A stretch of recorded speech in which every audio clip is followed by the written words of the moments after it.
Hey everyone, welcome to Clash from the Past. I'm Uncle Clash. I'm dressed all in black today. I'm coming at you like a warlock. Why? Because today we're going to talk about my spell deck. My fifth deck, 5 of 5. I put this one together because I saw other partners in 2v2 do something similar. And at first look, a spell deck is kind of like, really? That's too many spells. But I thought to myself, can I put together one that works? And the answer is, kind of. So let's have a look at my spell deck. You can see there's 4 spells in this deck. The first one is Zap, arguably the best spell, if not one of the best cards in the game, A+ card. I always carry it, I love it. Arrows, self-explanatory. And then come 2 that I don't use very often, if at all. And the first of those 2 is Poison. Poison, pound for pound, is a fantastic spell. I really like it. It requires finesse, but if you're able to mold and set it up correctly, it can be devastating. And then the last one is Tornado, and I added Tornado just because it's fun. It's actually a really good card. Playing against it can be a bitch. But the thing I love about Tornado is that it can be used in 100 different ways. Now, one thing people like to do is to have a card in their deck to use the Tornado with in combination. Sometimes it's the Wiz, sometimes it's the Magic Archer, and I think the one that's the most popular is the Executioner, because no one can argue with the fact that having an Executioner and then tornadoing up front, dragging all the troops into the blade's path is just devastating. But I don't want to be locked in necessarily to a way in which I want to use Tornado. So the challenge when I'm playing this deck is to figure out, really more than anything, where and how I'm going to use my Tornado. And it changes from game to game. And around it, I have the Tombstone, really more for a defensive posture than anything else. I happen to really like this card. I used it a lot more. It's becoming less effective with Goblin Curse and certain things able to ruin its party, but it's just solid, especially in the middle. Then the Mega Minion, just to have something on top to sort of handle tanks as they come in. This one can be vulnerable from afar, but I happen to like it for the price of 3. I think it's an excellent card. And then, of course, the Musketeer that I just love to death, and I carry it with me all the time. Lastly, I have the Giant, which is a peculiar card in this mix.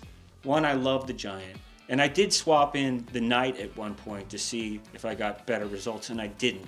How I tend to use the Giant in this deck is really more defensively, which is odd, and/or I might fire it in on the bridge, because then our opponents will defend around the tower in order to stop the big tank coming in. And that opens up the possibility of my spells to do damage, especially poison. So let's take a look at a game where I used my spell deck, and it worked out pretty well. This game opens up, they throw the Bandit in back, hoping to get a rush. My partner throws in the Goblin Barrel. Not a great Goblin Barrel, but it does some work and at least slows the Bandit down. Now I have the Mega Minion coming just to hopefully cover. And then, of course, they have the Witch, so I decide I'm going to throw the poison down. It's a bit earlier than I would let it out, but I don't mind poisoning a Witch. And then they sense an opening, so they throw down their Royal Giant, and then I use the Tombstone to slow that thing down. And my partner lets a big cat out of the bag in the P.E.K.K.A. Now I don't have a lot to support this thing right now, so we're just going to see what they do in response to the P.E.K.K.A. And they load up down there, which is pretty good. We get a hit on that. But now we have to defend because they got a whole bunch coming down.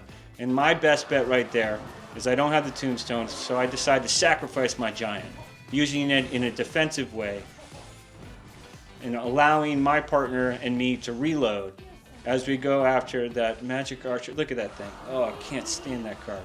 Yes, when it cloaks, it stinks. And now they're coming on in. They're going to get some hits with the Bandit, but they're being pretty aggressive here. I find when the opponents are aggressive, when I'm using this spell deck, it tends to benefit me and my partner, because it allows for openings for us to push back, and then of course my spells to come in. Now they decide to do the Royal Giant again, ill-advised because the P.E.K.K.A.'s coming in, but they do get some hits and we are down. But we got the P.E.K.K.A. going back, and now we have a push. I got some spells. I decide, well, I'm going to throw in the Giant on top and cause some serious problems for him. My partner puts down their Firecracker. Now here it comes. This is a good spot for me to use my Tornado. I gather everything in as they're trying to take out the Giant, and it just makes the Firecracker more effective while it's hitting the tower. I'm a little scared of that, so I arrow that sucker. Maybe didn't have to, but I did it anyways. and we have a reset. And they get a little bit peeved. They throw down a spell we didn't know they had, lightning. And they don't do much besides hit the tower. And so therefore, they're hoping maybe they can zero us out before we can get to their tower. And with 30 seconds left, it's not a bad idea. Now we're defending right here. We know the lightning's coming, so we have to get aggressive. We have to push on in. Otherwise, we're just going to lose to this. And it's a nice combination right there. It's a really well-timed goblin barrel. And the log is really well done too. Because we're going to get stood up there, but we're able to take it out. And with time running down, they have to use their lightning. And now we have a reset. Here we go. They get overly aggressive with that bandit, and they're going to get, which I think is ill-advised, because they just dropped that big thing. And now comes the witch, and I decide to poison it again. Then I use my tornado to pull the royal giant to the side. That's really for fun more than anything else, but it is kind of cool because then the royal giant focuses on the main tower, and those cards that are coming in the back are isolated. I decide here comes the giant again as they pull back to attack, and ooh, there comes that awesome evolved snowball. I have to admit, that thing's a lot cooler and a lot more effective than I thought. My partner gets a little hasty there with the fireball, but it does do tower damage, so that's not too bad. And now they're trying to come back, but I lay down the prohibitive tombstone. One, it keeps this lane slowed down, and also keeps them from thinking about putting their royal giant down in the lower left-hand corner, because it's not going to do much other than that. Then I decide to poison in back as they continue to load, and look, they just can't help themselves. They push that in, we're basically able to negate it. Now it's pretty even right now, but they keep pushing, and it's foolish. Because we're able to set it up here, and that giant draws a lot, which opens up the lane for us to come right down right here. And yes, indeed, it's a perfect time to poison because they keep loading trying to defend. And that poison does a lot of good.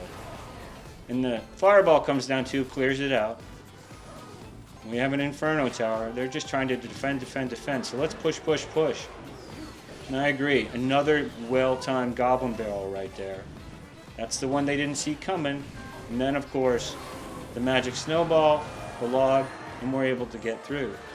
Really well executed, I think, by me and my partner.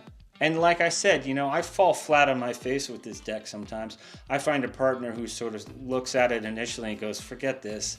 So I wish I could just tell them before the game, I know. There's too many spells here, but trust me, I know what I'm doing, and we can make this work. I would say I probably have a 50% success rate playing this deck, but every time I play it, I have 100% of fun. Clash on, take care, fight hard, see you soon.